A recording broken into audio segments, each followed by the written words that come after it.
Welcome to the Radpack Podcast, your number one hangout for all things rad, weird, and killer when it comes to movies, nostalgia, and collecting. And I'm your host, Garrett from Born to Be Rad, aka the Dude with Raditude, aka the G-rated superstar. And I'm your host, Mel from My Killer Podcast, aka Slippy Longstocking, aka the Rad Adder. And I'm your host, Justin from Movie Watch Daily, aka the Rad Ranter, aka the Dead Couch, and we are the Rad Pack.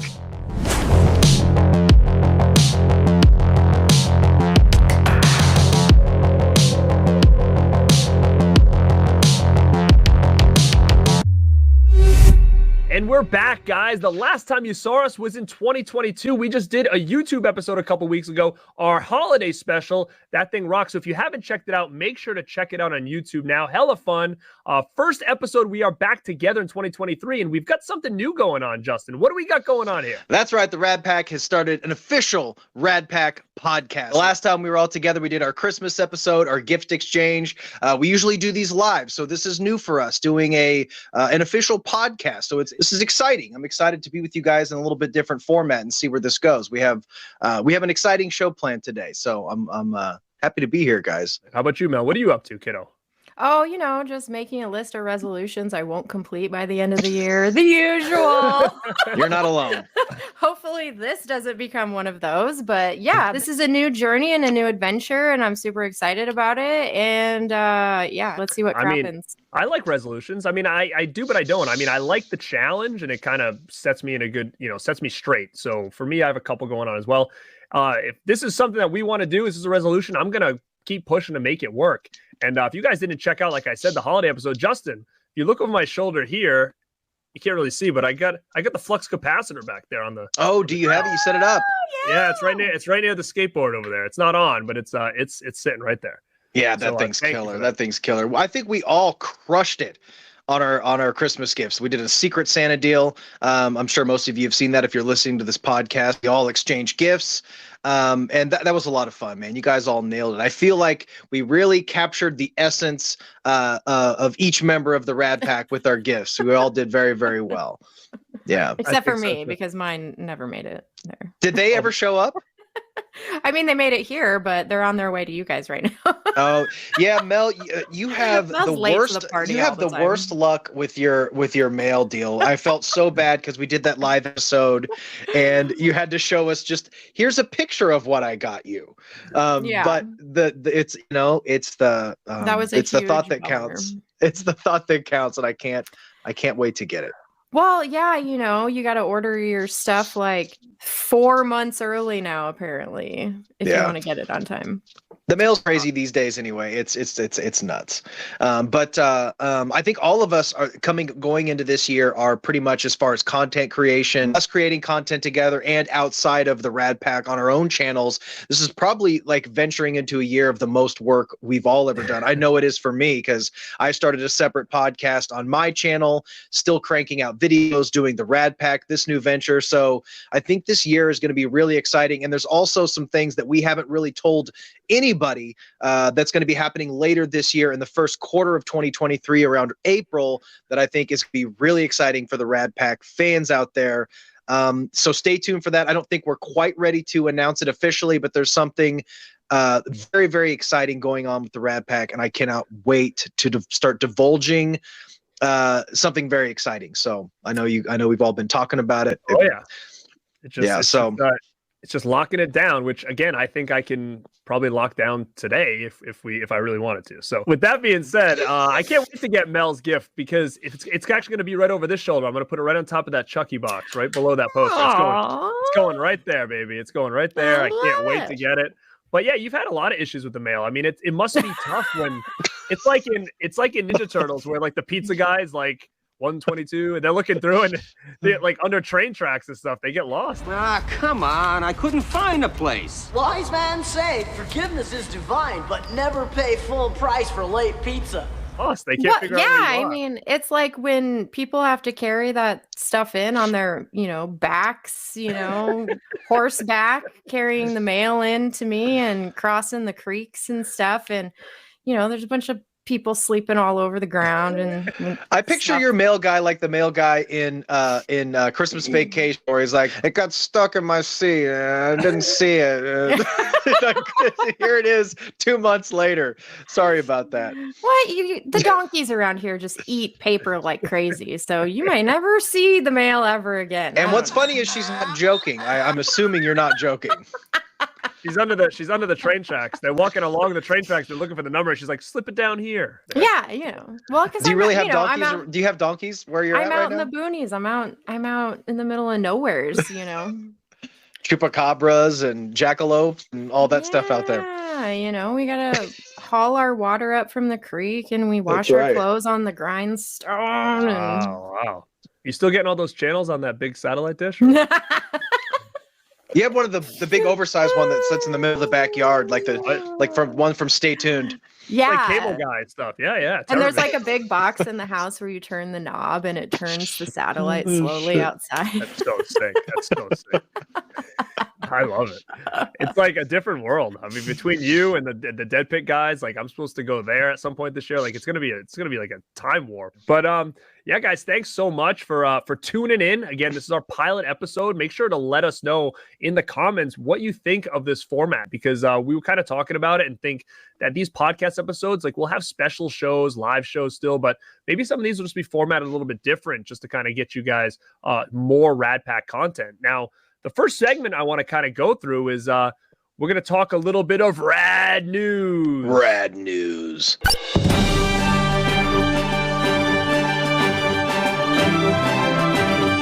Now, rad news is going to be a segment where we discuss the recent news concerning all things movies, physical media, and collecting. Justin, drop us some love over here. What do we got going on for some rad news in the movie world? So the first story today, M3GAN knocks Avatar 2 from #1 for the first day since its release. So M3GAN is probably one of the most anticipated movies of this year. I think most people would agree in the horror world. Anytime, for some reason, no matter what you say about Blumhouse, they get a lot of hate, they get a lot of love. But either way, no matter when they drop a movie, it makes a splash and people talking about it. And that was definitely the case with M3GAN. The trailer was awesome. I thought the trailer really gave a lot of potential, but we didn't know really how the movie was going to pan out until we all saw it. And to be honest with you, I thought this is one of these movies that was going to be rotten. People were going to be trashing it and shitting on it. But as soon as this movie came out, I don't think I saw, as soon as the review started trickling out, I don't think I've seen a bad review for it. I'm sure they're out there, but at least in our circles, in my circles, this movie has been doing really well enough to knock Avatar. Now, it didn't make more money than Avatar. That's not the point of this article. But what it did do was knock it out of the #1 spot for the first time since Avatar's release in about 2 weeks. That's pretty huge. Mel, have you seen M3GAN yet? I have not seen M3GAN yet, but same. I haven't heard a bad thing about it. It's making me really excited to see it. Yeah. I've heard some comparisons that sound pretty interesting, like compared to the newest Chucky and also maybe kind of a Terminator type situation. Yeah, I don't want to spoil anything about the movie, but the ending sequence, Garrett, you saw it, right? Yeah, I saw it. Yep. I don't want to spoil anything, but I was not expecting the rumble that goes down at the end of that movie. Now, what M3GAN did is they nailed the tone. It's not an Oscar-winning movie. It's extremely self-aware. And I didn't really think about the Chucky, I think it was 2019. I didn't really think about that comparison. Even in my review, I said, we've never really seen anything like that. But it is kind of companion piece to the Child's Play 2019 with the AI. But it's done, in my opinion, so much better. It's not R-rated. It's not gory, but it's just pure fun. And it's so self-aware. It's satirical. I would almost describe it as a horror comedy. It's pretty much a comedy, but it's done so well. The design of M3GAN was done so amazingly that's really the glue that holds this movie together, because a lot of the side performances are a little cheesy. Everything about the movie is over the top, but when it comes to the way the story flows, it's just pure fun. So what do you think, Garrett? I kind of totally agree with you. Now, if you guys know me, like I'm not I love the theater, but with life, like I've honestly probably only been to the theater about 8 times in like the last 3 years. It's crazy. And I feel bad because I love going, number one. Number two, I don't want to see theaters fail. And now I'm not helping that matter when not going. But when I went, there was like nobody there either. And I was kind of like, this whole theater was like redone recently and there's like barely anybody here. But I knew I wanted to check this one out. Like I usually make a list of movies I want to see, and then ones I'm like, I'm going to make time to see this. And M3GAN was one because I really was intrigued by the trailer. I think I saw the trailer with Halloween Ends, which again, when it comes to trailers, and we'll talk about this later, is that I'm not one that's diving all over trailers all the time. Like I may watch one, I may be like, hey, you know what? I'm going to wait and just watch it fresh and clean and not get any ideas before. But I was forced to kind of see this trailer being at the beginning of Halloween Ends. And I was like, wow, this looks really cool. And, being a fan of movies like Child's Play, like Puppet Master, things like that growing up, like this is kind of up my alley when it comes to the type of horror that I was into. Now, what I didn't realize is I guess this was originally supposed to be R rated, and they cut it down pretty late into the game. I think once the trailer dropped and maybe there was like a dance scene maybe in the trailer that kind of started to get a little bit hype, like on TikTok and stuff. They were like, you know what, let's cut this down to make this a little more PG-13 because we think, more kids are going to want to come see this, or young adults, or whatever you want to say. And to be honest, like I would love to see the R-rated cut, but I don't think it did too much like to really hurt it as far as my enjoyment from it. Like you said, I think it just works. Like it's campy, it's still creepy, and it's just overall fun. And it's not often that I feel like that, especially with a horror movie where I'm just like, it was a fun one. Like I'm usually either like it sucked or, I was kind of creeped out or it worked, but like to just be overall entertaining from beginning to end, I think it just really hit the nail on the head. See, this sounds like my kind of jam because I'm always like, I want to be entertained by movies. I want to laugh at my horror. So yeah. I need to see this one stat. And honestly, when you see the movie, Mel and anybody else who hasn't seen it, surprisingly, I didn't really miss the gore, which for me, I'm such a massive gore hound, but everything else was done so well. I feel like with Child's Play, they were kind of trying to do it more practically like a doll. So it was kind of cheesy the way Chucky like moved. I'm talking about the 2019 version. It was a little stiff and choppy. I think it was intended that way. The way this thing moves was done so well because they actually had an actress or a couple different actresses portraying it, like wearing a mask. If you guys have seen the behind the scenes footage, she's actually wearing the mask of M3GAN, and this really talented little girl, I don't know her name, but she's just incredible with her movements. And they combined minor CGI for some of the facial movements, and there is full animatronic in it too. And there's a big aspect that I'm talking about trailers, Garrett. There's a big aspect of the movie that plays a massive part in the third act of the movie that they don't show anything about. So there's a huge, not everything is spoiled in the trailer, which was just so awesome. One of the great things about this movie's success is just the word of mouth. And it just proves that if you make a good movie and you put effort to it, people talk. That's why movies die after the first weekend, because people see a movie and they're like, that fucking sucks. And then their friends are like, oh, I'm going to go see Avatar instead then. But once the word of mouth gets cooking, that's how these movies go. And I'm just always, with the success of Terrifier, the success of M3GAN, I'm just so glad to see these horror movies gain word of mouth and we're really in a massive horror boom now, and it's really, really exciting. Now, the actress's name, I think, was Amy Donald, and I just saw that she just signed on to start doing conventions. So you're going to see her around the circuit now. For her role as M3GAN. So I think that's pretty cool. Yeah, that's so crazy. I just saw that. So there's a lot of hype going behind this, and I think they did a real good job hyping the movie itself. But I honestly, when I saw it, I thought to myself, wow, I like this a lot, but I'm like, I have a feeling like not many people are going to like it, because it could be one of those ones where people kind of like, oh, it sucked, it's PG-13, but I was shocked, like you said, like I haven't heard any negative reviews, and I didn't watch any reviews until after I started and did my review, because I didn't want to be swayed in any direction. But it seems like a lot of people really dug it, and even the PG-13 rating was huge for it, because it just opened up so many. There was a lot of kids. I talked about it in my review. I didn't have the greatest theatrical experience. It had been a long time since I had gone to the theater to see a PG-13 movie, and I forget, there's kids in there. From a business standpoint, PG-13 was probably the right move, and maybe birth a whole new generation of horror fans. So that is an advantage of the gateway horror and PG-13 horror that I do appreciate, because I want everybody to be horror fans, and you start them young, so they're lifelong horror fans. I think it's really, really cool. Yeah, I totally agree. I think we need some more of those gateway horrors, and I think this is a perfect one to kind of make that happen. So that's an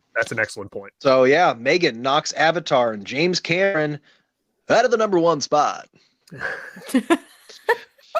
Next up, Tim Miller steps in for Eli Roth to handle Borderlands reshoots as Roth cooks up feature version of Grindhouse trailer Thanksgiving. It's finally here, 15 years after the original release of Quentin Tarantino, and 15 years after Robert Rodriguez and Quentin Tarantino's Grindhouse, all their fun trailers in the middle of those movies. One of them is finally coming to fruition, and probably the one that most people wanted to see.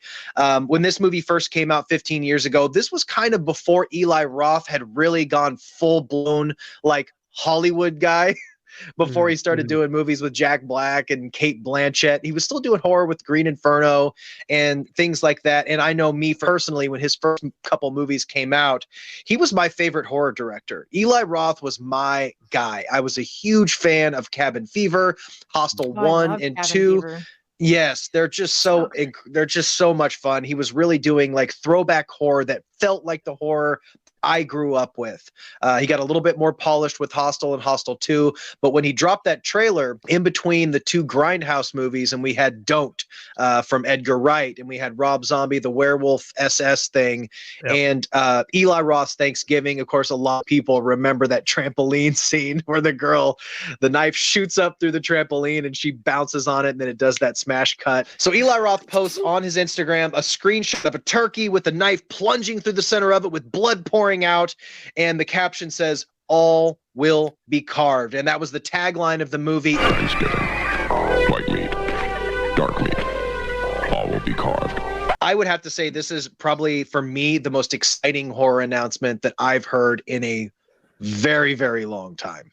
I totally agree, man. I am amped for this. I'm psyched for this. It was one, like you said, like I wanted all those trailers to come out. When I saw the Grindhouse double feature in theater, I remember seeing it, like, and all those trailers, like even the Rob Zombie one, like Werewolf Woman of the SS, he kind of made reference to that in his like El Super Beasto cartoon. I don't know if you ever saw that, but he used a lot of the same characters and stuff. So I kind of wanted that. We did get Machete was that's trailer, right.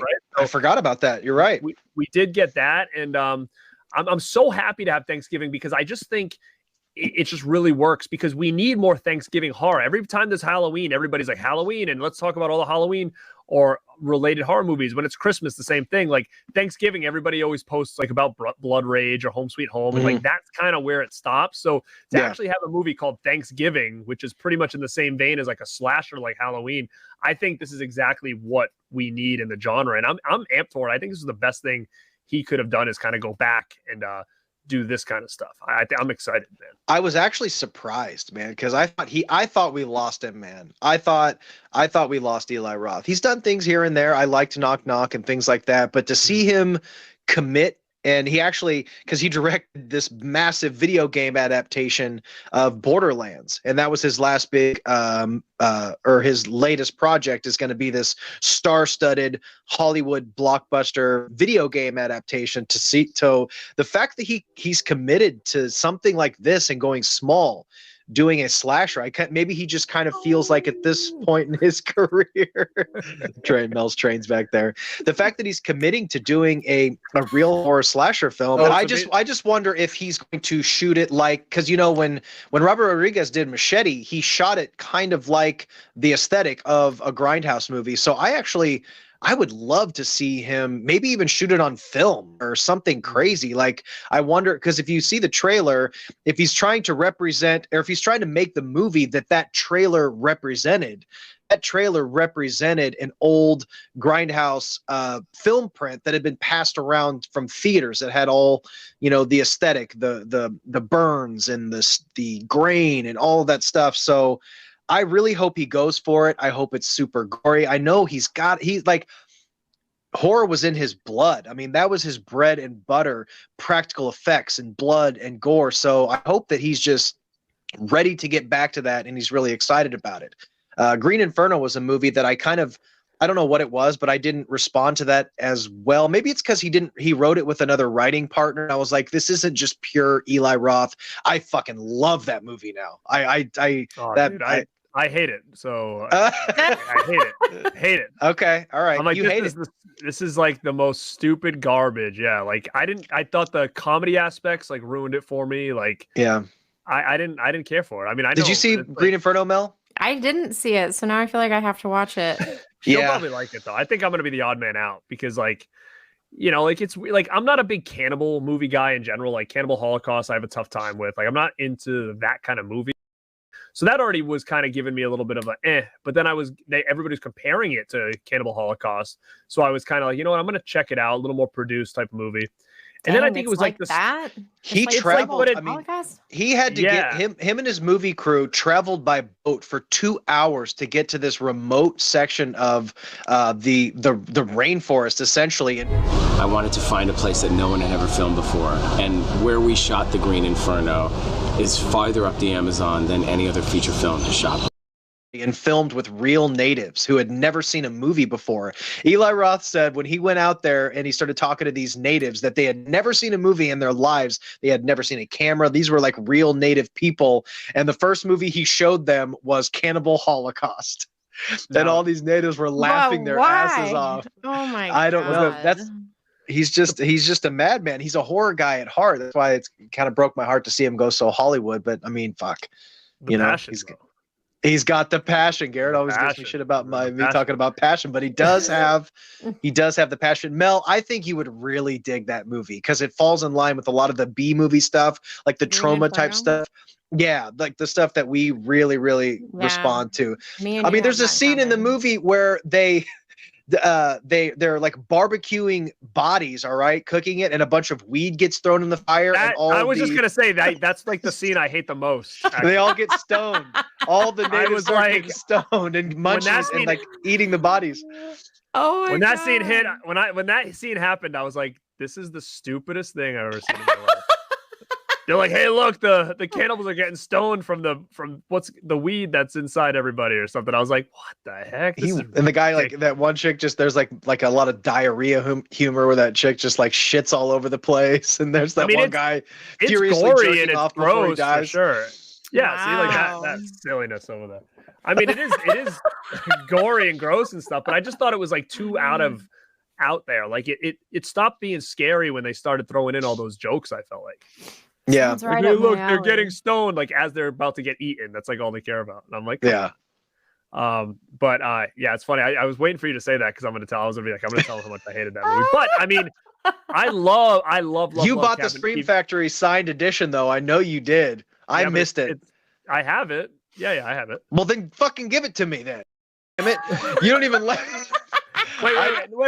I don't have it. Would you say sign? I don't mind signed. There was a limited edition that he put out that it was signed by Eli Roth. It was limited to like just 100 or a couple hundred. That Scream Factory. It was one of their first like kind of gimmick releases that they started to do before all their bundles and stuff. And it was signed. But I mean, I love Cabin Fever and I love Knock Knock. I mean those two alone, I love. Have you seen all of his first like three big ones, Mel? Like I'm sure you saw Cabin Fever and Hostel. Mm-hmm. Did you see Hostel 2? Mm-hmm. Yeah. What did you think of Hostel 2? I liked all the Hostel movies. I mean, they were fine. Like, no, not your favorites. Like, woo! Yeah, no, they're super broy. There's the first one is super broy, but the second one kind of follows the chicks, you know. Yeah, I don't know. I just felt like the gore was like it was there, but it wasn't believable, I guess. Yeah. You know, it wasn't believable as like I wanted it to be. So every time I saw it, I was like, ugh, whatever. Yeah.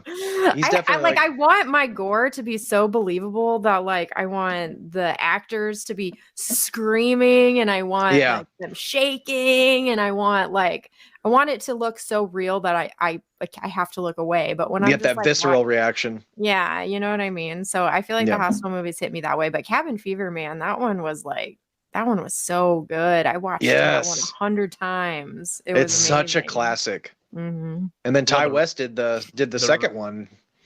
Yeah. Did you guys know that? Oh yeah. Yep. Mhm. They had like that weird prom scene or whatever it is and stuff. Yeah, I thought the second one was okay, but what about the remake for Cap? Nobody ever talks about that. Why It's would fucking it baffles me. It's the stupidest fucking thing I've ever terrible. seen.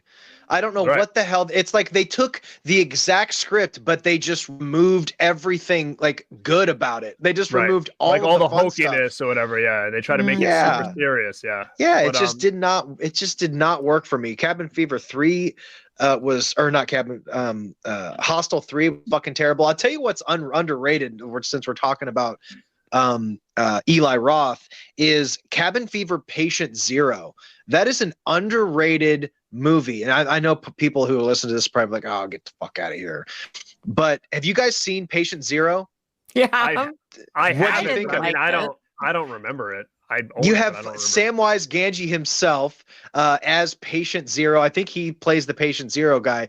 But Mel, that beat scene where they just rip each other apart. Yeah, that was pretty gnarly, but up to that point was like it was just so out there. You know But what? It's funny that no one. I feel like Cabin Fever isn't talked about enough, and if it is, I don't ever hear it getting. it's praised because too often. modern audiences with like the N-word in there, there's lots of stuff that you just there a lot can't of that do. in there? Remember the shop owner who says, like kind of. Like the big things I remember about that movie is number Yeah, one, yeah. it had the same soundtrack as Last House on the Left. So if you right. they use the same song. So I always liked that. I always thought that was a real cool aspect to it. I thought the characters were cool. I mean, I think, the scene that everybody remembers was like the shaving the leg scene was like, it was kind of brutal. And that scene of the girl when they put her in the cabin and she's like all like torn up or whatever, like that's craziness. Wouldn't want to get anybody sick. She's smoking a cigarette and her shit's all gone. So good. And then like, what do? They have to like hit the girl with cut the girl's head in the shovel, like in the shed or whatever. Like, I think it's just a really cool movie, but like, then you have pancakes and all that other stuff going on over there. It was just so bizarre. I think Cabin Fever was a victim of circumstance. I feel like when you remake a movie that's so new already, that movie gets lost and people just see the remake. I feel like the modern day audience just remembers Cabin Fever as that remake, which sucks. Well, speaking of that, they're doing that again with Strangers, right? Oh, yeah, I saw something about that. Is that what they're doing? They're remaking it? They're remaking Strangers, yeah. That's what's going on. So that's the same thing. I feel like where it's like, why are we gonna remake this now? Yeah. Yeah, I hate it when they do that. Like, when they remade The Thing, it was like they remade the black and white movie. There was like a good span of time between.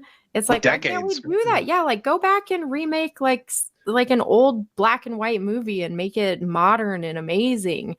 Don't remake a movie that was made last year. Like, why are we doing? That's a really good point, because The Thing, I don't even think I knew that was a remake until like years later. If you pick an obscure movie that you could probably first of all buy the rights for super cheap, or it may even be like in public domain or something. Yeah. And then remake it. That seems like a better option. Another example is like The Blob. I feel like is another example where that movie rules. I saw that as a young kid and I didn't even realize forever that there was an original. Well, and the best part about it is it's like those are the remakes that are amazing. Like the Blob remake was great. The Thing remake was great because they took an older movie and they modernized it and they made it amazing. Like they didn't take an already modern movie and then like make a piece of shit out of it. Right.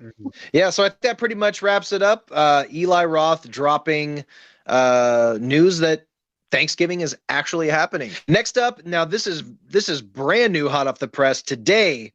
The trailer for Beau is Afraid was finally released. Beau is Afraid trailer. Ari Aster's third movie is ingeniously depraved nightmare comedy. Now, this movie actually has a lot of history behind it. For a lot of fans, unless you're like super horror nerds that only know about Hereditary and Midsommar, Ari Aster had already done a couple of shorts that you can actually watch on YouTube. One is, which I always suggest to people, that if you don't know it exists and you watch it, you won't even you won't be able to believe that it's Ari Aster. Is The Strange Thing About the Johnsons. Are you guys familiar with that?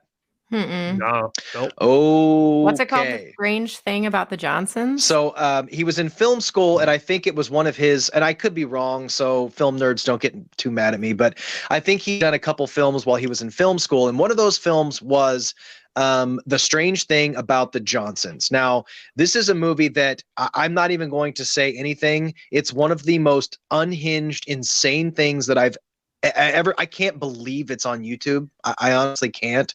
And it shows you how insane Ari Aster's, like, if you thought Hereditary or Midsummer was fucked up, watch The Strange Thing About the Johnsons, because it's unbelievable. But another one of those short films, it's only about six minutes, I think. It's called Bo.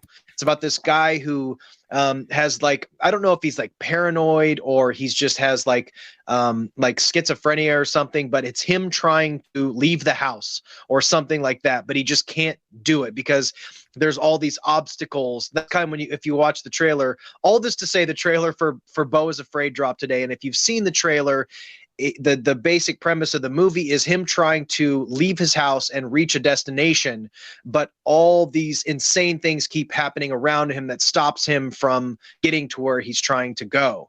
And originally it was like a 6-minute short film, and the entire script was leaked. So you can actually read the script. I don't suggest reading it because I think it might spoil a lot of the fun of what this movie was going to be.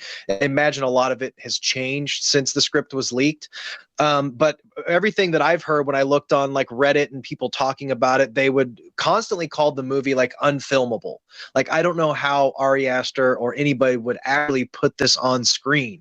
And when you see the trailer, you can see he's doing a lot of things that he has not done in movies, like stop motion and like animation sequences and like this epic. If you read the plot synopsis, a decade-spanning portrait of one of the most successful entrepreneurs of all time. So it's extremely vague, but when the news first broke like a year ago, because there was some leaked set photos and all this stuff, Ari Aster was describing this movie as a 4-hour nightmare comedy.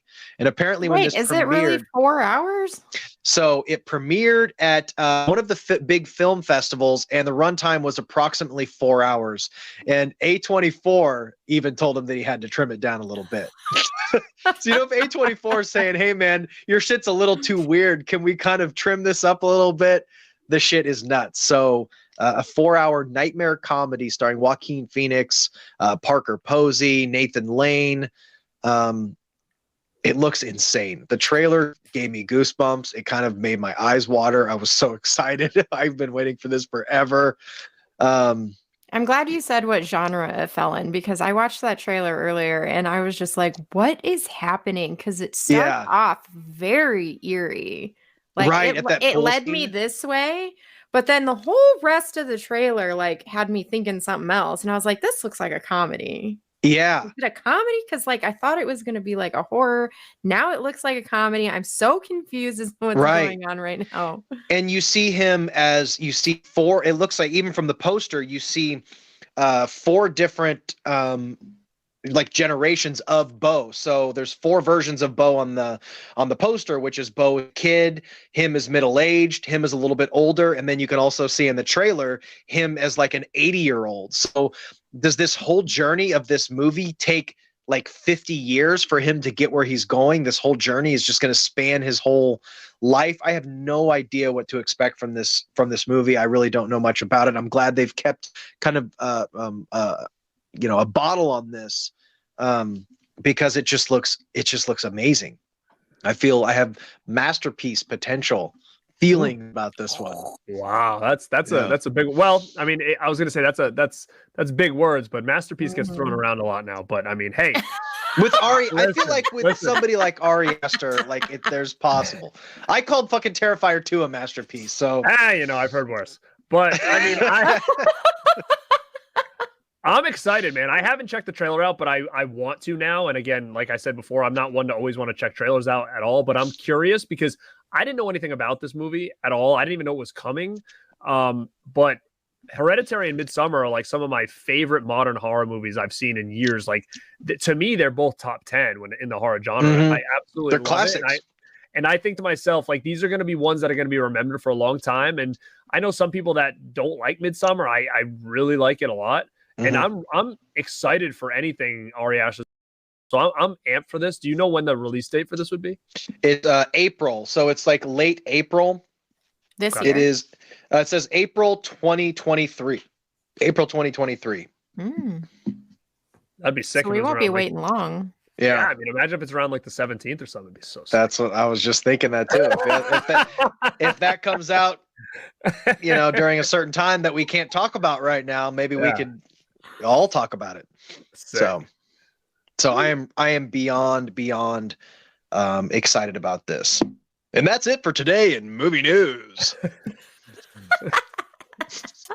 And now we're going to pass things off to Mel to talk about current movie releases coming in February 2023. Oh, thank you in the mouth of radness. So starting off in February, we have Knock at the Cabin, which is an M. Night Shyamalan movie. Have you guys heard about this one? Oh, yeah. Yeah, I didn't know much about it. I actually saw the logo and I was like, what is this? Some kind of like Cabin of the Woods sequel or something like that. Like I thought maybe it was, and then it was a trailer when I saw M3GAN, and I was like, I saw Batista in it. And I'm like, this actually looks pretty good. M. Night, he's very give or take. So I was kind of like, but I'm intrigued by it. You guys are gonna have to fill me in because I haven't seen that trailer, and it literally says no plot details have been announced in this thing. So, really? Yeah. So are they kind of trying to keep it hush hush? They can't be, right, if they drop the trailer. It's so basically what it seems like it's about is it almost seems like Batista. I don't know if you know he's a wrestler. So he played Drax in Guardians of the Galaxy. I'm sure you've seen him around. Yep, I've seen him. Okay, so he's like he's like some kind of like has like a little cult, like he's like a cult leader or something, and he approaches this house, a cabin in the woods, and it's a couple and a little girl, and basically they say you've got to sacrifice one of you or the rest of the world's going to start dying. And basically they just show them the news. Like, there's all these like disasters happening and like things around the world where like tons of people are dying. And basically like they're told you have to sacrifice one of you or this is going to keep happening around the world until one of you is sacrificed. And that's kind of the plot. And then what they do is then the family either starts to fight back, or to see what happens because they believe they're lying, or they end up getting sacrificed. One of them does. So I don't know what's going to happen, but it looked interesting. It was a very unique story, I felt like. Yeah, now that you say that, I think maybe I did see that trailer. Is this an original story from M. Night? Is this his own concoction? Or is it based on a book or something? Not sure. Yeah, exactly. I don't know. I'm not sure either. I think this movie, for me, I don't know how you guys feel about Batista. I think this movie might be the one that kind of turns me into a Batista fan, because I'm not a huge fan of him. I find his face kind of hard to look at. I don't know. Maybe it's just me. It's just like, I don't know what it is, but it looks like I think he has some dramatic chops that are going to really come through in here. And I guess, I don't know what the twist is going to be or if he's even going to do a big twist, but I guess it's going to be. There is going to be one. Well, what I'm guessing maybe, or I don't know, just thinking about is this whole thing going to be real, or like what they're saying is going to happen? Is this apocalypse real or is it not real? But knowing M. Night, it'll be something out of left field that'll just be aliens, insane. Yeah, it's some kind of weird shit. But the trailer is super intriguing, man. It's intense. It's intense now that I remember it. Yeah, it definitely is. And I think Batista is really excited about this role because didn't he like decline coming back because he didn't want to be typecasted as like a goofy character anymore? He wanted to get more serious roles. So I think move. Oh yeah. He's kind of trying to distance himself a little bit from that character right now because he wants to break out into different roles, like something like this. Well, and also coming up, and this should be no surprise considering it's February, Magic Mike's Last Dance. No, I'm just kidding. I'm excited for that movie. I bet you guys are. And I hope it's not seriously the last one, right? I hope not. I've only seen the first one. I haven't seen the other ones. So then we also have Consecration. Is that... I think that's what it's called. This one I'm not familiar with. Yeah, it's a rated R movie. The synopsis is: after a suspicious death of her brother, a priest, Grace, goes to the Mount Saviour Covenant in Scotland to find out what really happened. So that's kind of interesting. That poster the image on IMDb looks insane. Did you look it up? Is there a poster? It doesn't look like an official poster, but it's an image of this like crazy looking nun covered in blood. Ooh. I hadn't heard of this one. Yeah, I haven't heard of it either. I just saw it on this thing. So that could be interesting. It's coming out this month, so we can check it out sooner rather than later. Yeah, that one looks cool. Then we have a controversial one coming up, and I'd be interested to know what you guys think about this one. So Winnie the Pooh, Blood and Honey is supposed to drop in theaters. Fuck yes. I mean, I don't care. I'm all over it. That's going to be playing at screen near me whenever it opens. I think, what is it, in a week or two? Yeah. Yeah, I mean, I'll watch it because it's different, but I mean, I'm not. It is what it is. It's just people are kind of torn down the middle. Like, it's not that I'm mad about it. Like, oh, Winnie the Pooh shouldn't be treated this way. I don't care. I mean, I think it's different and unique, but I'm more or less like, I don't know. Like, is this just going to be something that I'm going to find in like a Walmart dump bin in like 2 years? Like, yeah, so I don't know what to think of it. To me, if it's done well. That's the thing. If you have a concept like this, you can't just shit it out. You have to like try to make it good. This is one I'm really excited about because I feel like they did that with The Grinch, with David Howard Thornton's Grinch movie. Did that movie come out, or did it just go out like a lead balloon? I don't know what happened with that movie, but I was just talking about that with somebody the other day. It was like, what happened to the mean one? Like, did it come out or what? I have no idea either. I thought about that too. It's so weird because David Howard Thornton was posting about it constantly. I'm all in for these like childhood things getting turned into horror movies, and the Winnie the Pooh one looks pretty interesting, man. See, I'm actually going to be able to see that driving other people away. They're like, we don't want our childhood, bear to be featured in this kind of a light, and yeah, that's what's driving other people away, is because it's like their childhood cartoon, it's supposed to be fun, and I'm ready to see Paddington Bear go on a fucking murder spree, dude. Like, I'm just give me all of it. Obviously, What was the other one? Like Zoobilee Zoo. Let's get all the people from Zoobilee Zoo and come back. Bozo the Clown. Yeah, like all those people, man. If you want to see a bear go on a killing spree, Cocaine Bear also. Yes. In theater. I'll check that one out. That looks interesting. Yeah, I'll definitely check that one out for sure. That's based on like somewhat of a true story. Somewhat of a true story. Yep. That's what I heard.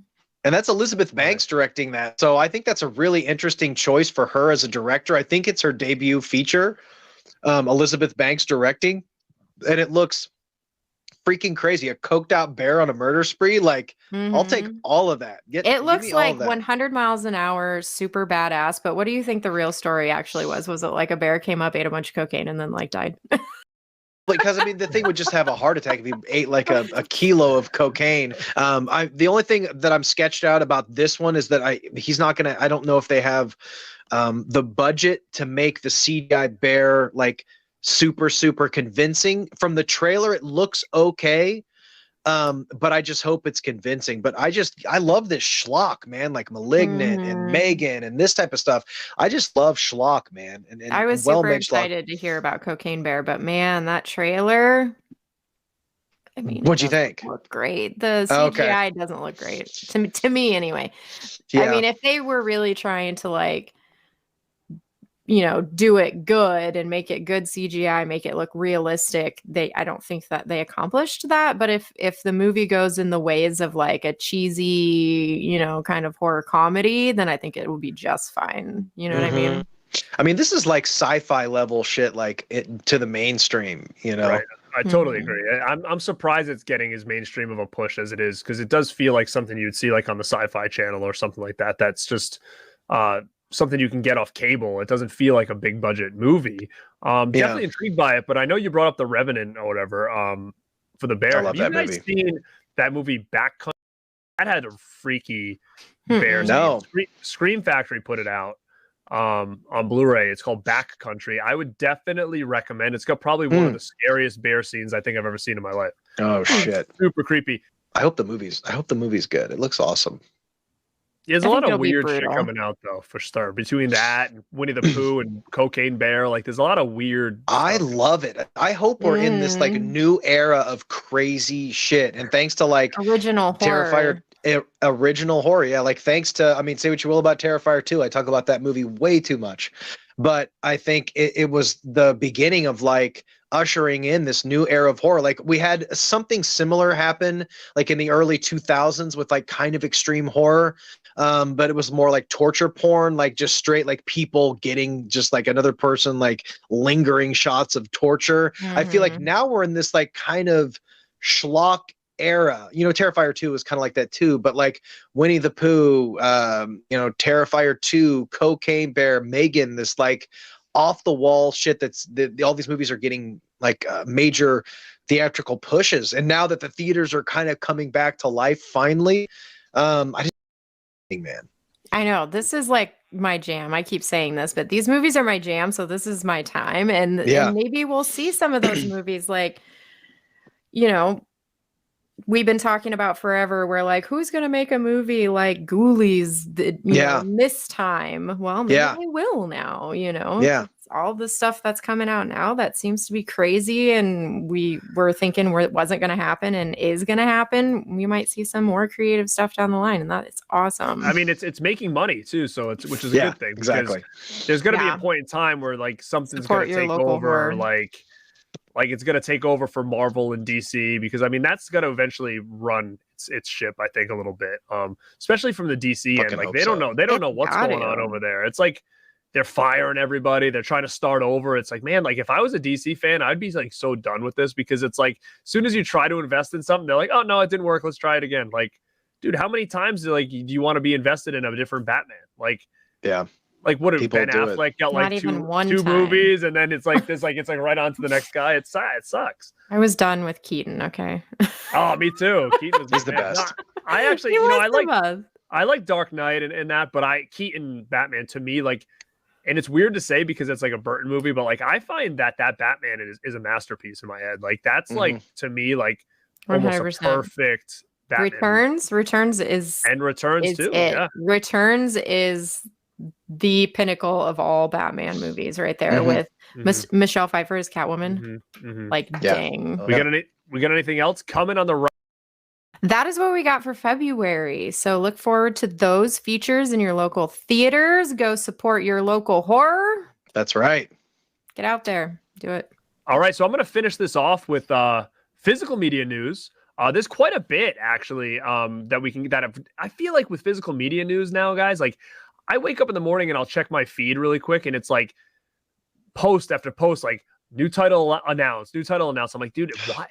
I cannot believe there's so much being announced, and it's like, is this all real? Are these companies just trying to one up each other, outdo each other? It's I've never seen this like this before. That there's literally like 10 to 15 announcements per day, it seems like. So, you know, going through some of the announcements, I only wanted to kind of pick like specific ones, but there's still so much to talk about. Like, I mean, the first one I want to talk about is, man, is finally getting an upgrade from, I think, VHS. I don't know if it had a laser disc, but the VHS is all it had. It didn't have and there was a DVD went out of it had a DVD, but it had to have been a small run because I haven't seen a copy of that in forever.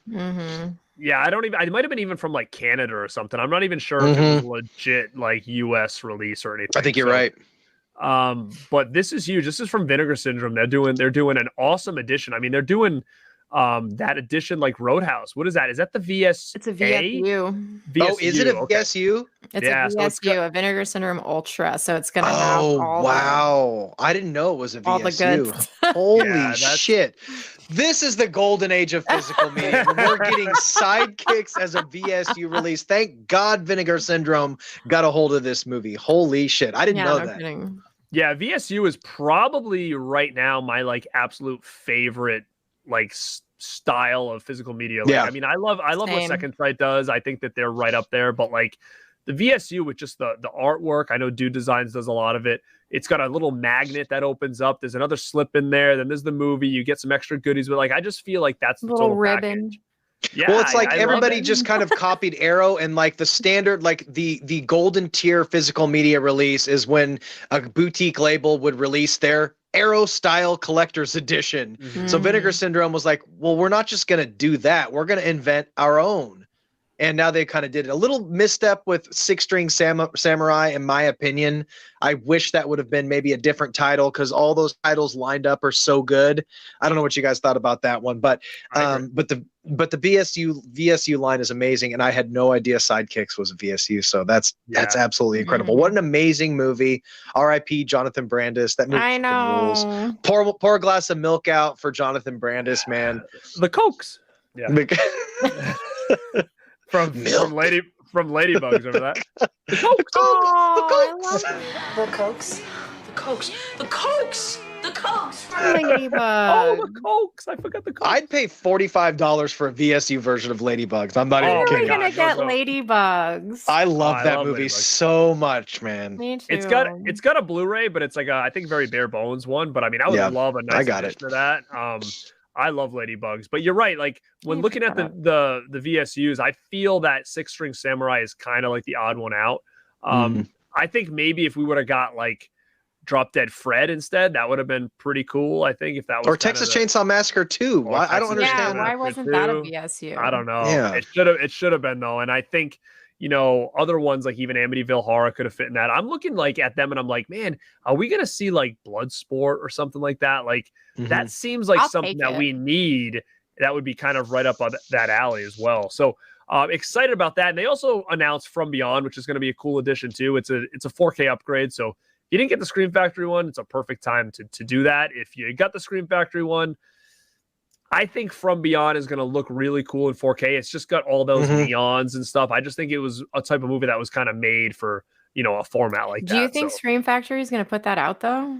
I doubt it. I don't think so? if Vinegar Syndrome put that out just now, I'm assuming that the rights are gone. Are gone? I'm thinking. I mean, it's rare that you would see two companies in the US put out the same title. We've seen it, right? We've seen it, but it's definitely a little bit rare. And I think one of the big ones that we just learned about, I think today, depending on when this is dropping, is Fright Night 2 is being released by Cinemuseum, which I know is, I think, the company that you grabbed your Lost Boys set from, right?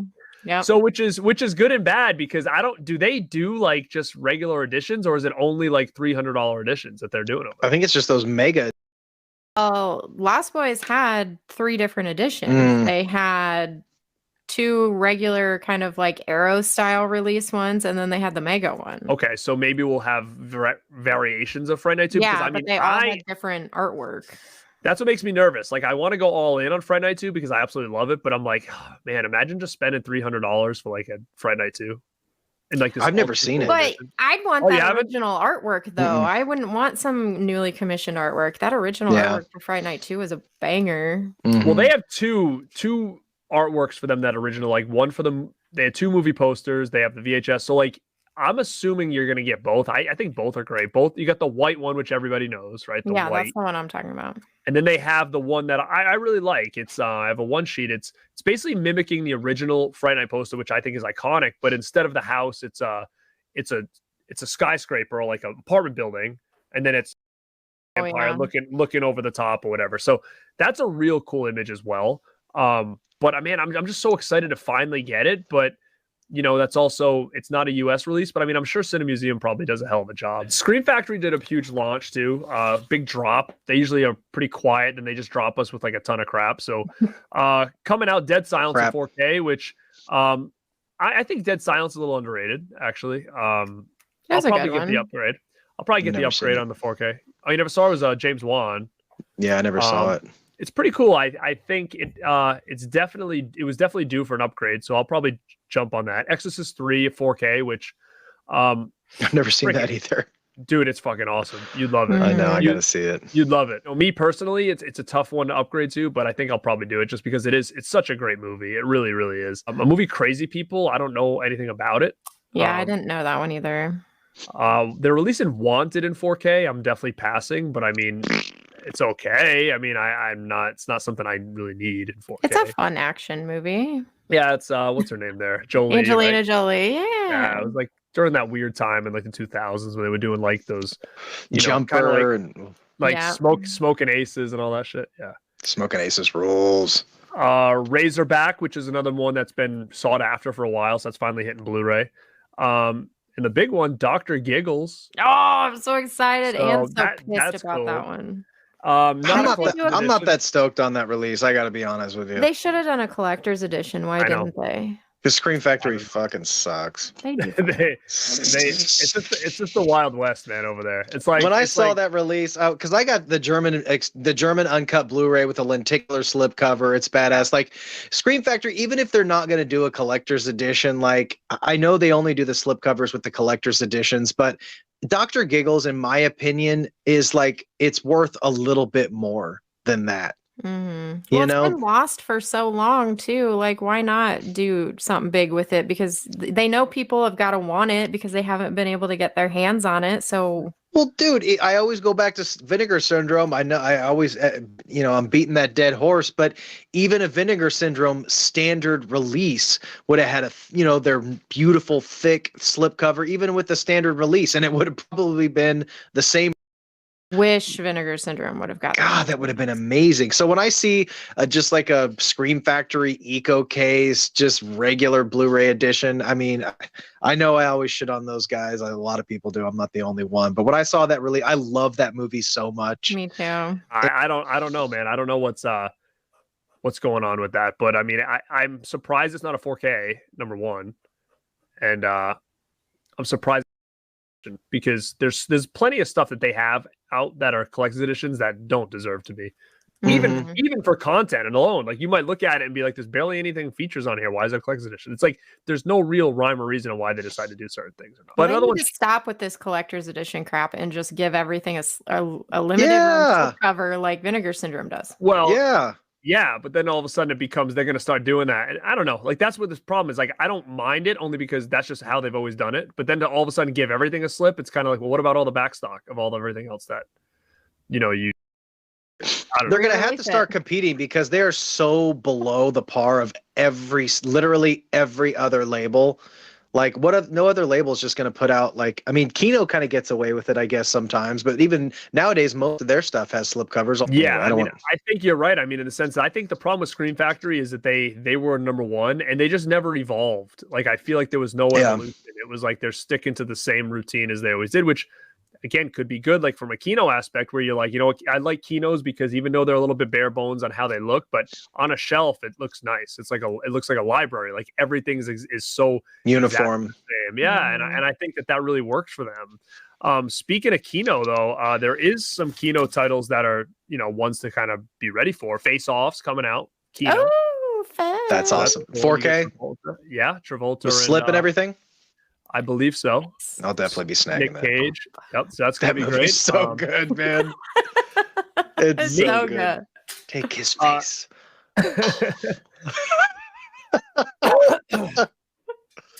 Another big one I think people are gonna check out is Secret Admirer.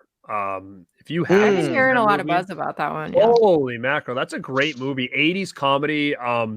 Kelly Preston, Corey Haim. Courtney Gaines from The Burbs. Corey Haim's in that? I didn't know he was in that. Yeah, he's the little brother of C. Thomas Howell. Shit. And then the mother is Dee Wallace.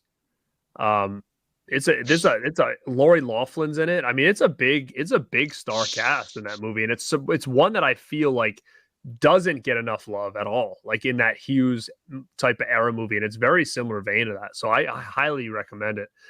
There was a Blu-ray out from Olive that I have, but Kino's re-releasing it because I don't know what's going on with Olive anymore. I think they must be done. Another movie coming out, The Experts. I've never seen this. It said something about like it has to do with like a heavy metal band. John Travolta's in it. Kelly Preston's in it. I've never seen The Experts, but Kino's also is also putting that out too, which is I guess pretty exciting to get something I've never seen before to check out. Hopefully it's a hidden gem. Yeah, Kelly Preston is in that as well, huh? Yeah. Another big one coming out, Texas Chainsaw Massacre is hitting 4K finally. Dark Sky's putting it out. You can get a slipcover and you can get a steelbook, which is cool, but I'm still Second Sight's putting one out too. So I'm going to probably hold off until I can see what the Second Sight releases, because if it's anything like that Drive release, I think Second Sight's going to be be the way to go. It's tough. Do you think it's going to be a big guy like Drive? I'm thinking it has to be. That'd be awesome. I mean, I'm thinking it's got to be. and what they could do with it too is great. And I think actually the Dark Sky editions look good. It's a nice slip with fancy artwork with the artwork on that's real cool. The steel books, the original cover art. I mean, I think that's great. But at Dark Sky, like I feel like Texas Chainsaw is like all they've got. So like I don't even know what to expect from a Dark Sky anymore. Like they don't put out anything except Texas Chainsaw. I don't own a single one of their releases. I'm not too familiar with them, to be honest with you. They used to do a lot of horror kind of back in the day. They were big in horror, but they've kind of lost everything at that point. You got other things coming, like things like Training Day on 4K. Great movie. I know Zavi and Best Buy have some editions, but I love Training Day.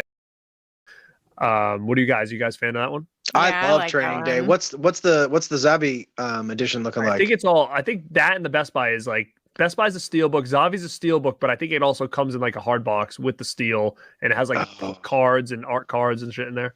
Probably. I'll definitely snag that edition, 100%. I love that movie, man. That's such a classic. But you know which one I know you're not getting is the new 4K box set of John Wick. And they'll do another box set after 4 comes out. And then they'll do another box set after 5 comes out. That's the problem with this. It may look fancy, but it's like, who wants to keep buying box sets when the series isn't over yet? And I already screwed up and bought a couple of the steel books already. Like I think I own the first one, and then didn't they combined 2 of the I don't know. I own 2 versions. I have the first 3 movies in 2 separate things, but I think one of them combined either 1 and 2 or 2 and 3. I can't remember. It was a Best Buy deal, but I wish I would have held off. I didn't know they were just going to keep making them and making them and make them, you know. Well, keep getting a steel book from Best Buy every time, then that would look nice when it's all said and done. That's what I did with Fast and the Furious. Like I haven't watched those in forever, but I've been just every time Best Buy does a steel book, I just grab it and add it to the thing. And then what's nice is at the top they're numbered, right? So like the next one will have the next number on it. So they all work together. I mean, I've been collecting them probably for like 10 years. But Duel's coming out on 4K. If you guys haven't seen Duel, old Spielberg movie, freaking awesome. I've heard that's amazing. Good. Oh, so good, man. It's like basically Jaws, but like with a tractor trailer truck. Yeah, I've heard that's just so cool. So who's putting that out and what's the edition? I think it's just a studio release. Like a studio release is putting it out. Oh, okay. It's 4K. But it's a fantastic movie. I definitely highly recommend checking out Duel. Love it. It's coming. And the same thing with our favorite Problem Child's coming from I think Mill Creek is putting it out, I think. Which again retro slipcover. That's the only thing I think it's going to be a buying point, because I have part 1 and 2 on Blu-ray already from Mill Creek. So I'm assuming it's just going to be that edition with that slip over it. I don't know why we're not getting part 2. Maybe we'll get it eventually, but it should be cool. If you don't have it, I would definitely recommend it. But so that'll definitely be cool. And another one, MVD Rewind's coming out with some good ones. You got man, I love this movies. Last American Virgin, love it. I don't know if you guys are familiar with that, but I've never seen that one. Definitely like a lost 80s comedy, man. It's so good. Just one of those 80s sex romp kind of things. Yeah. It's so good. Have you seen it, Mel? I haven't seen it. No, you got to get on it. It's so good. It's so I'm writing it down right now. I have a list going right now. Yeah, you've been writing down a lot of titles there. Men at Work is coming out from MVD. I'm excited for that one. So that movie rules. Cool. Yeah, so that'll be cool. That's the golf clap, right? Golf clap. Golf clap. And I mean, there's other things coming out, like Warm Bodies is getting like a Lionsgate 4K steel. Like, again, that steelbook looks pretty banger too. It does look good. Do I need to get that upgrade to 4K? Not really, but I mean, maybe I'll get it. But yeah, I mean, that's pretty much a lot of the big things that are coming out the next probably couple months, I guess. So keep your eye on for those for sure. And one thing I want to talk about with the news that just dropped, it's not physical media related per se, but Trick or Treat Studios just released their new catalog for 2023. Holy crap. Some pretty good stuff. I haven't had a chance to look at it. What are we getting? Well, you're getting Corey Cunningham's Scarecrow mask from Halloween Ends. I'm down for that. I am down for that.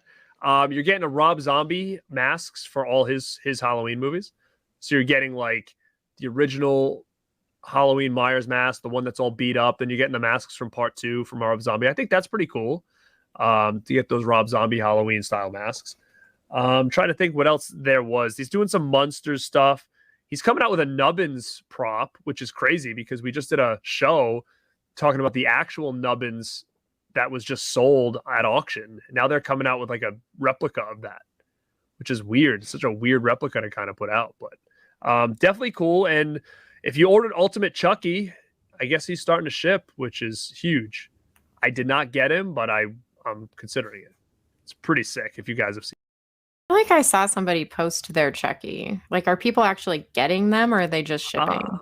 His face looked a little pink, but I don't know if that was like, you know how it could have been that depending one. on the picture. Yeah. And stuff. Coming out. And what I wish they were coming out with, I know Justin and I talked about this, was Perpetual Pets. Is that what they were called? Yeah. That would be so sick if they did that. Mel's gonna shit. The company that made M3GAN is a toy company, and they had these little things that look like Furbies. There were these little AI things called Perpetual Pets, but they're like real cute little like fluffy with like little toys and stuff. And I'm like, yeah, they make those, I'm getting them. I had a 100% Furby. would. Do you? Yeah. Those things were cool back in the day. Now they have like uglies and stuff like that, but I would so get a Perpetual Pet, dude. But yeah, I mean, that wraps up our rad news. There's a lot of stuff to talk about today. God, so much. We packed a lot of shit into this episode.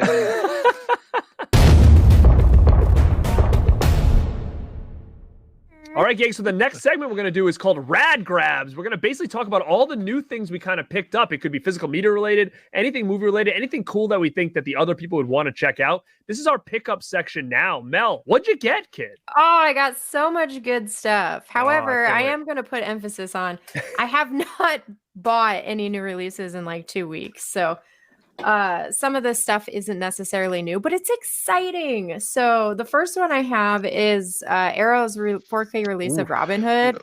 I got this so late. Everybody has already had theirs. God, I'm so jealous. I missed that, man. Standard release though. It's not the Steelbook. Oh, it's not the Steelbook. No. So is that sold out? Don't be too jealous. Okay, so this is what I think happened.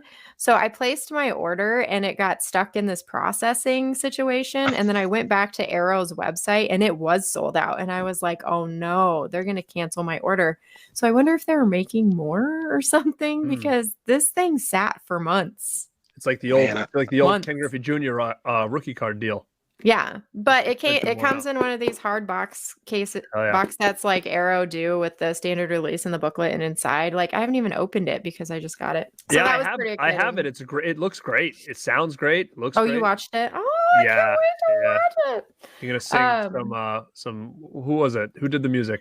It was Brian Adams. Brian Adams. Oh, yeah, I'll Brian be Adams. Totally jamming out at the end of that movie. Did I miss out on this edition? I think I'm gonna have to eBay that. Check Orbit. Maybe they have it. Yeah, check Orbit. Or Diabolic or something. But man, do you remember when this came out? It was huge. There was toys and stuff for it. It was a big deal. I don't remember it specifically coming out, but I remember they had when I was a kid. They had a cereal, a Robin Hood Prince of Thieves cereal that came out. I think it got pulled because they were supposed to be arrows, but they look like little dicks. So it's like, did you ever see that? No, I don't remember that. Yeah, they came out with the cereal. They were supposed to be arrows, but they just look like dick and balls. So you just like pour a bowl full of dick and balls and eat it with your breakfast cereal. Did you get some once? No, I just saw somebody did on a video. I think it was Laura Legends picked that up. If you guys watch her, but yeah, it's pretty funny. Oh my I want to get some of those. Me same. Add it to the collection. Yeah. What else you got, Mel? Anyway. Sorry. So dick and balls. God damn it, shut up. I had this whole collection like a long time ago, and then my mom wanted it, so I couldn't find certain pieces of it for her, and I really wanted her to have them, so I just gave her mine. So I recently finally finished my Tales from the Crypt collection. Oh yeah, of DVDs, and those are awesome. Yeah. It has to be this release though, because this is the release that has like the 2 mini cases on the inside. Those are the ones I have. They're the old ones, right? The original. Yeah. Because the re-release is just like your standard DVD case or whatever, and it's not as exciting. This one has like a side loader box and all the things. So it had to be these. So they weren't easy to find. And at one point they were oobs expensive, like $60, $70 for one. But I was able to get my hands on these used, and I finally completed my collection. So you've got all the seasons now. I got all. All right, now I got let me that ask you this. bootleg box set. Oh, but do you have those, Justin? Mm-hmm. Huh. Well, how many episodes in a season, by the way? Just curious. I don't know. Like, is there like 12, or are we talking like 6 or something? 14? Oh, yeah. See, that's a lot to talk about for a season, huh? Mm.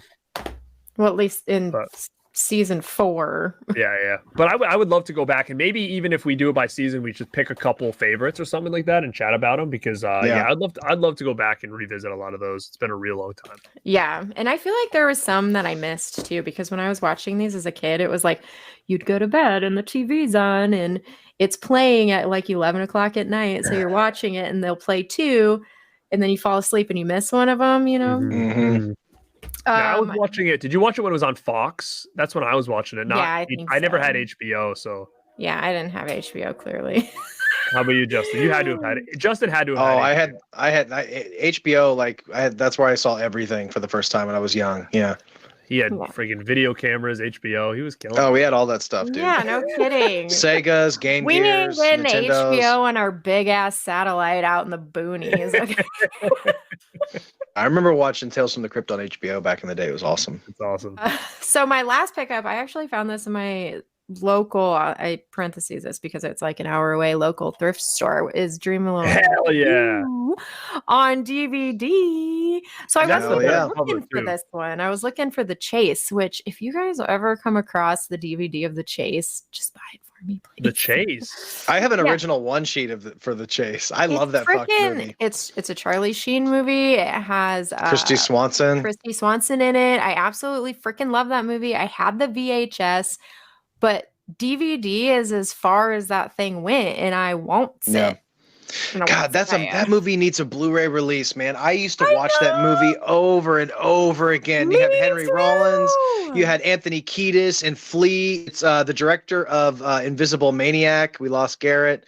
Invisible Maniac. Who else? He also did that guy. What's the director's name? Adam. I don't remember. I'm forgetting his name. God, The Chase is such an underrated movie. I love that movie so much. I know. I thought so too. That's why I thought it was so crazy that it's not getting any love. It's not getting any, better transfers. It's not getting anything. It's such a ridiculous movie. Adam Rifkin. I don't think Adam Rifkin. Yeah. Yeah. So every time I go into this local thrift store, I look for that DVD every single time. And D was right by C. So I ended up seeing this one and I was like, so I had to grab it. Good score. Yeah. Yeah, that's the best cover too. The one I have sucks compared to that. Is yours the one with the chick and the sunglasses on the front? Yeah, that's the jam right there. Original one. So that's why I like it. Yeah, so that's the front, and then this is the back. It's got Hey All Big on it. I love it. Yeah. That's awesome. So I finally completed my Goosebumps collection with these 2 books. You have every issue. Wow. Of the original series. That's because impressive, there's like with the bumpy cover with like the Goosebumps are embossed on there. Oh, that's so cool. That's so cool. Yeah, man. so these are all the original covers. That's why it took me so long to get it, because they re-released all of these books with new covers that suck. Yeah, you don't want those. Suck. Yeah, they're terrible.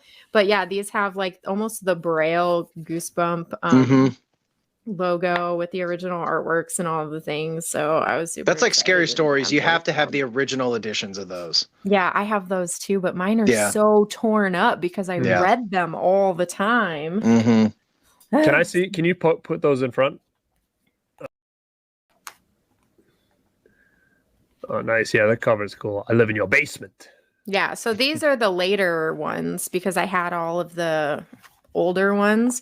So these are like the newer ones, and surprisingly the newer ones were more expensive than the older ones. I look every time I go to a thrift, I look for R.L. Stine books and Pike books, and it's like I never find them. Yeah, I have those collections. So I have the Goosebumps collection going, I have the Fear Street collection going, and I have the Pike collection going right now. Getting them individually is probably the best way to go, because for years I've looked on eBay to find, because I always just want to like, You can find whole complete collections of the R.L. Stein stuff, but they're hundreds of dollars. You have to pay like $600, $700, $800 for the whole set, and it's just a lot to buy in one big chunk. So piecing them out is probably the way to go. That's how I do my Fangorias. Well, and I'm trying to buy first print original runs too. All right, Justin, what did you pick up, man? So I feel like a lot of this is like kind of more of a visual thing, but we'll be able to for the YouTube viewers be able to look at everything. And I don't have it in front of me, but I still have to make my video for this. I got the Terminator 2 arcade 1-up arcade machine. I am going to do a full video on that. That is going to come, but that's probably going to be my hugest pickup of the year. That, and I'm still waiting on my Pure Arts T1000 bust with the metal finger and all that stuff too. Those are my two big pickups for this month. So those are that I'm really excited about. Now the Terminator 2 arcade 1-up is the dual gun 2-player game. It's got like the I don't know what you call it, the haptic like feedback, so you can feel the gunshot in your hand. It's got a lighted marquee on the front, which is something different that wasn't in a lot of the arcade 1-ups. So the Terminator 2 logo at the top of the machine lights up, and I hear resolution and everything looks really, really good on that arcade 1-up. So I'm really excited about that. I need to hurry up and just unbox that video. It's just been sitting in my... I'm jealous of that. I need to see this video. So yeah, get on that. I got a killer deal on that. That thing goes for $6.99 usually, so I just never bought it. Around Christmas, it was going for $2.99. Wow. So I just had to buy it, man. I had to thaw out the buying freeze and then freeze it back up. And so... I didn't have anything to do with that. I basically told him, like, dude, you got to buy You it. did. You said you got to do it. Like, you didn't tell me to hold back or anything. I'm like, fuck, you're right. Well, I mean, because I dropped like 200 something bucks on Vinegar Syndrome bullshit. And you're like, I just got the thing. So now I got both of them. Yeah. I mean, I think what else too is it not only was such a great price, but like knowing what else you have, like the bust coming, like if that thing can sit on the top of that machine, number one, you're killing two birds with one stone. You've got a place for that to be displayed. And then you also have that machine, and it makes so much sense. I have the T1000 bust or the T800 bust, which is like a series of busts. So I have the T1000 and T800. I also got that the 4K edition that came with the arm, the Endo arm. Did you guys see that 4K edition? I wish I had it. Yeah. I just happened to get it and when it was still on sale at Best Buy, and I snagged it. So I have arm, I have all that shit. So it's really, really dope. And also I'll just blow through the Blu-rays quick because these aren't super like amazing titles, but I am pretty stoked that I went ahead. You guys know I'm a Terrifier 2 freak. I picked up all the editions, motherfuckers. So I got them all. They all three have different artworks on them. So they do. That's the way to do it. So you got the Steelbook, and then you have the 4K, and then just the regular collector's editions, which pretty much just looks like a Scream Factory I thought it was Scream Factory at first. I was like, what is this? This looks exactly like Scream Factory. It's pretty much exactly what it's pretty much exactly a Scream Factory edition, except they don't charge $35 for it, and I got it for $20. Fuck Scream Factory. And then I went ahead and picked up the Halloween trilogy. Now, what's annoying about picking up the Halloween? I picked up the all combined Halloween, the new trilogy on 4K, all in the set. But now that I've got the 4K of the 1 through, I think it was 1 through 5.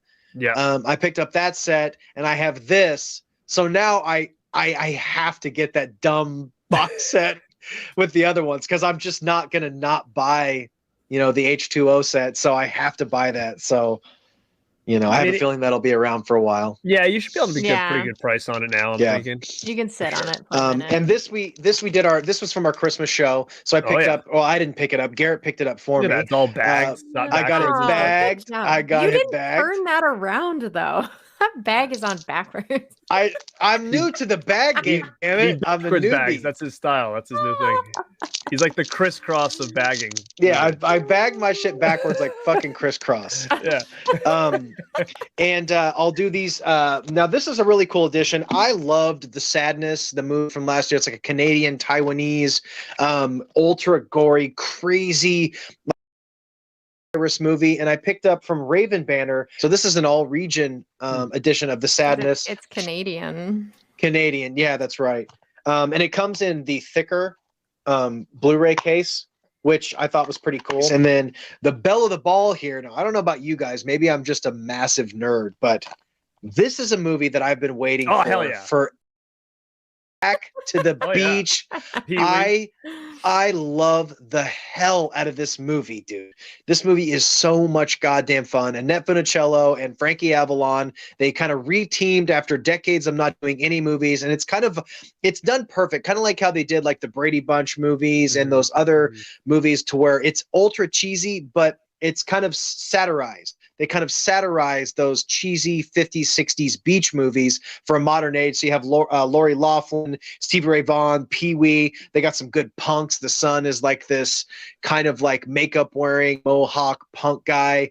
And Annette Funicello and Frankie Avalon kind of drag their son to the beach, and they kind of recapture their glory days. And the final one I picked up here, this is something that I actually saw our buddy Cody at Lepke Visions. He posted actually I think his YouTube channel is now rebranded as Dude Who Loves Movies.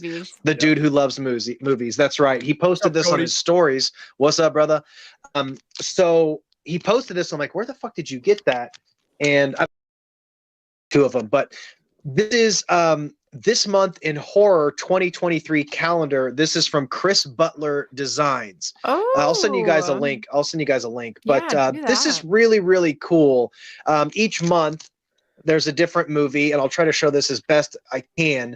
But each month you can't really see it, but each month is a different movie, and then horror news for that month in whatever year. So, I don't know. It's pretty cool though. So a horror calendar, man. So now I can look at horror movies even more every month. While you plan your dates. That's right. That's right. So that I thought that was really cool. So kind of a cool pickup. So I think Chris Butler designs those. He does the graphic design for them and puts them out independently, and they were really cheap. I think they're only $10. I got 2 for $20. Yeah, pretty cool. And that's my pickups. That's all I got. Nice, man. I'm competing with 2 people that are on like freezes right now with their pickups. Some of these I've had for a little bit, but pre-orders. That's what I always tell people. This is a pre-order. I didn't just buy this. I bought it a long time ago. Years ago, I pre-ordered this.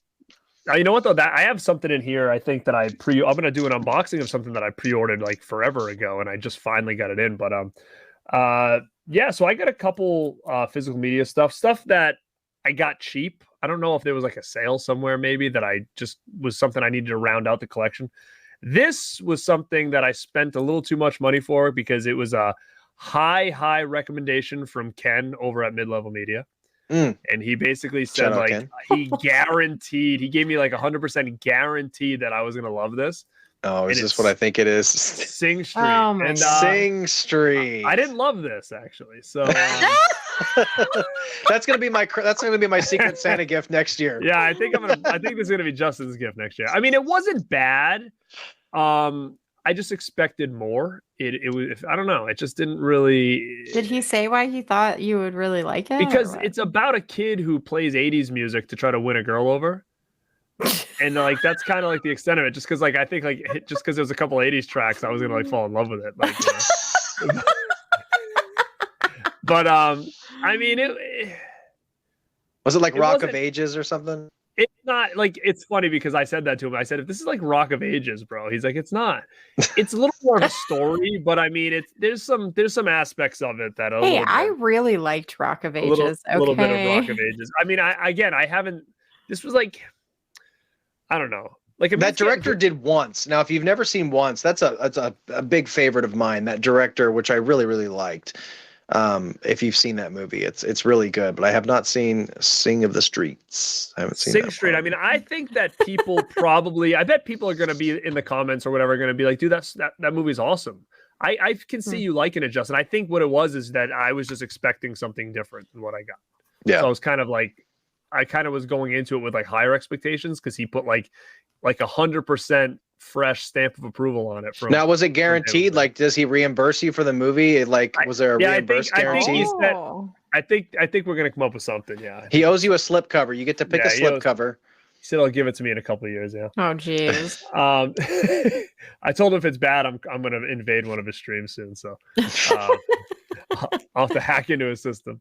The next one I actually can't believe I never owned. I don't even think I've seen it, to be honest. And this was really cheap. I don't remember where I got it. Amazon, maybe it was on sale. Oh man, you bought the Lighthouse. Interstellar. Oh, the Lighthouse rules. Hell yeah. Now, what do you think? I've heard mixed things about this. Oh, you haven't seen it yet? No, I haven't seen it. I've heard that like it's really good, and then I heard it was like movie. Awful. So again, $8.24. I figured it was cheap. I think I got it for like $7.99. So I mean, it's Robert Eggers.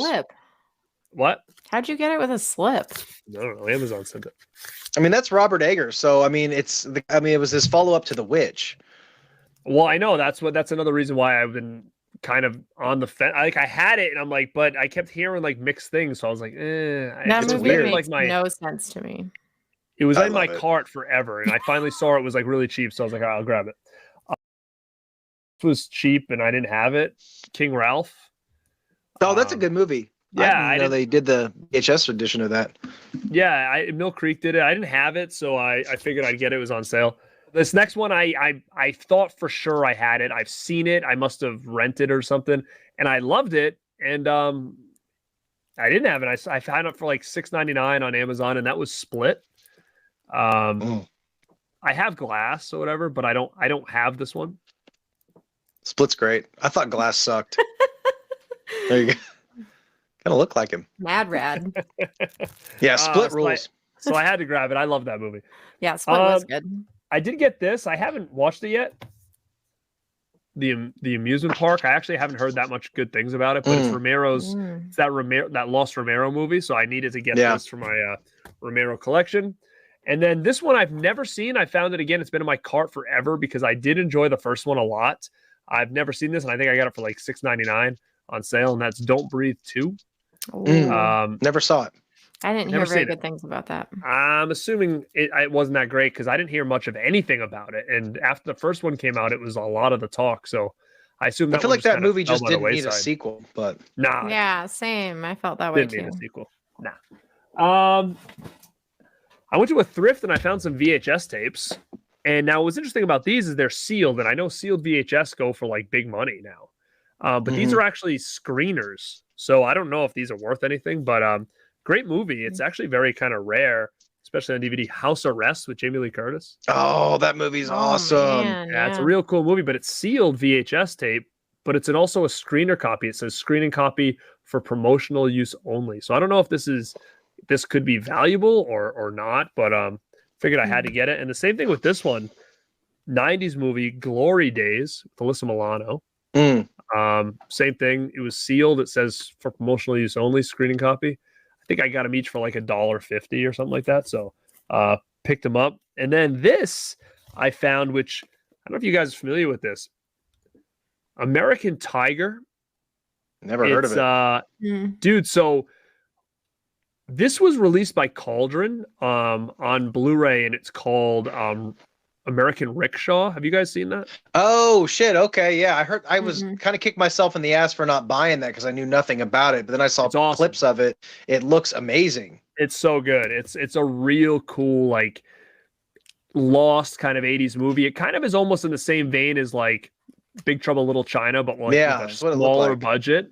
It's a really cool movie. So this was I happened to come across this, and it's the alternate name, American Tiger. So I love that movie. That's a great score, dude. Yeah, I was amped to get a great condition. So yeah, adding this to the VHS collection. I'm kind of on like a VHS kick right now. If I catch anything like, cheap or whatever, I'll grab it. Yeah. Nell saw I got this one. I posted it. You got a femur bone. It's Walter. I saw that on Instagram or something. What is that? It's Walter. So this is from the Burbs, and when they find Walter's femur bone, he goes, "Yeah, it's a bone." Femur bone. Yeah. And this company's like super. What is it called? Super Secret Fun Club. Actually, I think it might have been Lepke, or no, maybe it wasn't, or it might have been Foz. I don't know. Somebody messaged me this on Instagram. They said, dude, did you see this? And I clicked it. I was like, no. I was like, that's sick. But then I clicked on that website and it was like available to buy. It was like 30 made or whatever. So I bought it. It was cheap, but thought it was kind of unique to have a Burbs Walter femur bone. Don't know what I'm going to do with this, but That's kind of what I was thinking too when I saw it. I was like, I like that am I random gonna do shit with though. that? I know, it's just so wild. It's like, well, it's just like they bought like a random like prop bone off Amazon, but then just made a card for it, Yeah, it looks like a dog toy, like a dog chewing bone. Yeah, attached to the card. This is Walter. It's Walter. And then the last thing I will showcase here is something I just got in and I have not even opened it yet. So you're going to get a live unboxing right now. Let's hear that ASMR. Now, I don't know if anybody's going to appreciate this much. I don't know. It's a video game. I'm not a huge gamer by any means, but when I saw this, I knew I needed to get it. Now, it is the new Teenage Mutant Ninja Turtles game called Shredder's Revenge, which is basically it's basically like the old arcade game, but it's like a revamped version of it. And what was nice about this is I got this from a company called Limited Run Games. Yeah, they did Night Trap and things like that. Yeah, I bought the Night Trap too, actually.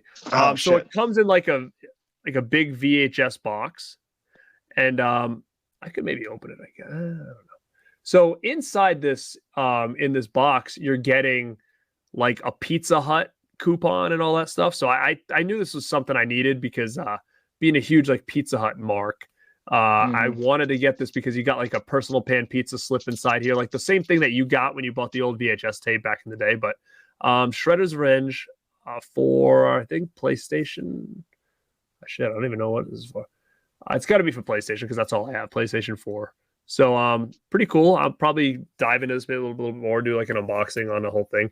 But yeah, those are my recent pickups over the last like week or so. Yeah, guys. So that is the rad grabs for this week. Let us know in the comments below if there's anything that you really dug that we grabbed this week. I'm gonna point people to the YouTube version of the episode for. No, I think people are gonna like the segment even on audio, as long as we tell people what we're holding in our hand. Okay. Yeah, don't be like. I just don't show it and then look at this and then like put it down. Yeah.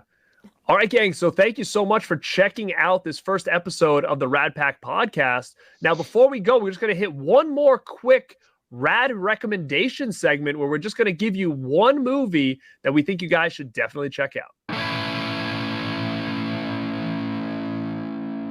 So my recommendation for this week is Triangle of Sadness. I know there's a lot of buzz, like Oscar type stuff with this movie. This isn't much about, but I think you guys should see. It's so good.